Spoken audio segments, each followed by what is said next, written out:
Hey everyone, this PowerPoint here is about Islamist militancy in Egypt. Just a little introduction. We've seen the decline of ISIS all over the world. Iraq and Syria are pretty much ISIS free now, so that's very good. And hopefully Egypt can do the same thing. However, geographically, Iraq and Syria being close to Egypt puts Egypt at risk of migration for these immigrants to come in. And by immigrants, I mean these terrorists try and find a country to find a home for, start something new. President Trump's actions and relationships, though, with Egypt are very positive. He's shown a lot of initiative to help him out. The problem, though, with Egypt is they have an unstable government. They're overthrown by the people plenty of times. They're in the pockets of the Islamist militants, at least the majority of them in the past have. They've been trying to change that with the new legislation. And they lack relationships with other countries because they have such a weak skill set. They don't have much to offer, whether that's because of their current situation or because of past reputation. That's really up for debate. But the United States is really the only major nation to step up for them. As far as location and geography, they are an African country, but they're along the Middle Eastern border in northern Africa. It's a hotspot for terrorists and militants. A lot of these, as I mentioned before, a lot of these terrorists are going to migrate to Egypt because they are unsafe in their own homes, basically in Iraq and Syria, even Iran, Pakistan, Afghanistan.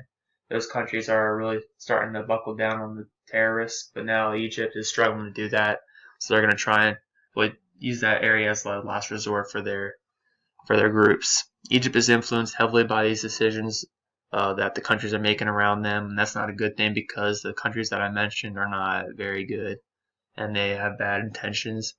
The Mediterranean Sea is right above Egypt, so Egypt's right below them. It's a lot of easy migration for them, for terrorists to come in. They can smuggle pretty much anything they need. And the climate comes into play here as well because it's near the equator where it's hot and dry, a lot of scarcity in resources such as food and water and land. So whenever this happens, people start to panic because these are basic essentials for life. They're more likely to turn to terrorism and take matters into their own hands whenever the government is not effective enough to help. Bodies of water come into play here as well as far as their location and geography because ISIS and their affiliates control these areas because the government doesn't. And the large lands in the Sinai region, which is where a lot of these terrorists they really just take over and try and make it their own. So they basically become the regulators of food, water, and land in that region. There's also a lot of desert areas in Egypt, and people aren't really going to go out of their way to go into the desert and confront these terrorists because it's dangerous. But it's easy for these terrorists and ISIS affiliates to establish headquarters there in the desert. As far as religion, it's a Muslim-dominated country. Christians are persecuted there with their heads being cut off, as we've seen in the past. A lot of automatic assumptions are made by ISIS and their affiliates where people of the Western world, whether that be in Europe, like literally just west of them in Europe, or Western world meaning Canada or even the United States, they assume we're all Christians, so we have innocent students and tourists and travelers being killed off because they think that, we're automatically Christians and just being persecuted. That just leads them acting that way. And these militants, they control many mosques because of their religion, but as far as their opposition, they burn down the churches and temples.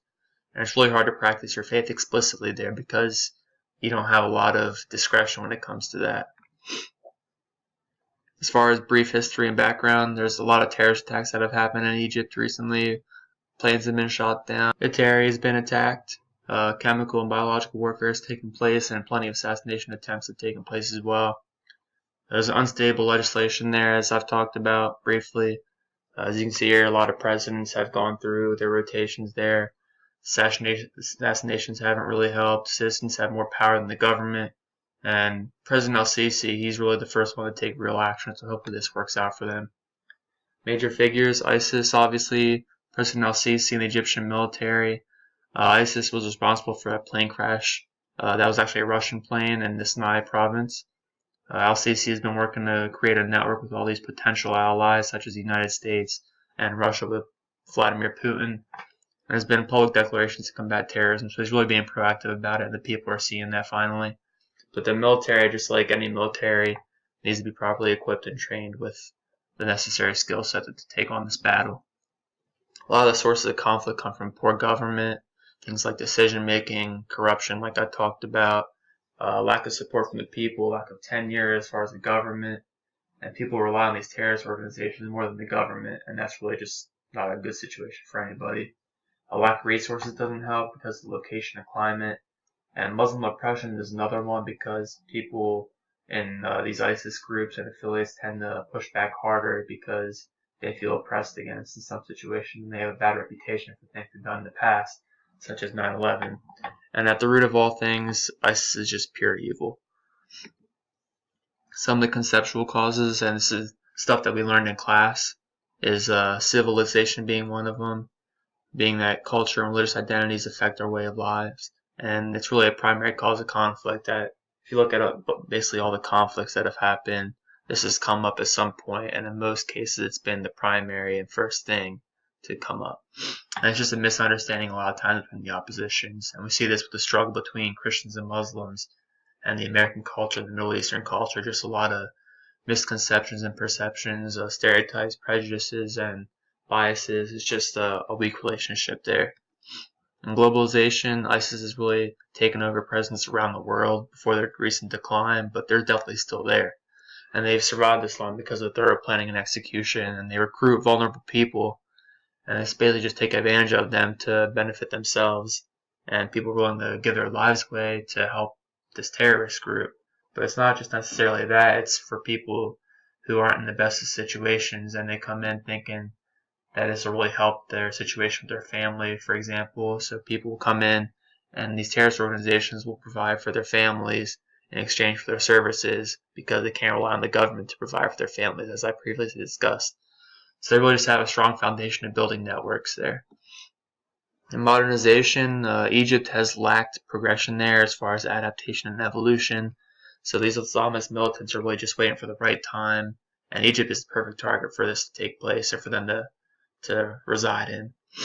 As far as nationalism comes, there's not very strong nationalism in Egypt because people have lack of faith in their country and the government. Trust has been broken and they're undependable, and the people have had strong rebellious efforts in the past and possibly in the future if things don't get done. So these people are just taking matters into their own hands rather than having the government speak for themselves. But President al-Sisi is tending to restore this past damage, and like I previously said, he's finally taking a stand against it, and people are seeing that. Just hope that it lasts. The United Nations is another organization involved in this conflict, and it's really for the worse than for the better because they are not very heavily involved. They try and keep peace by not intervening, and that's wrong in my opinion.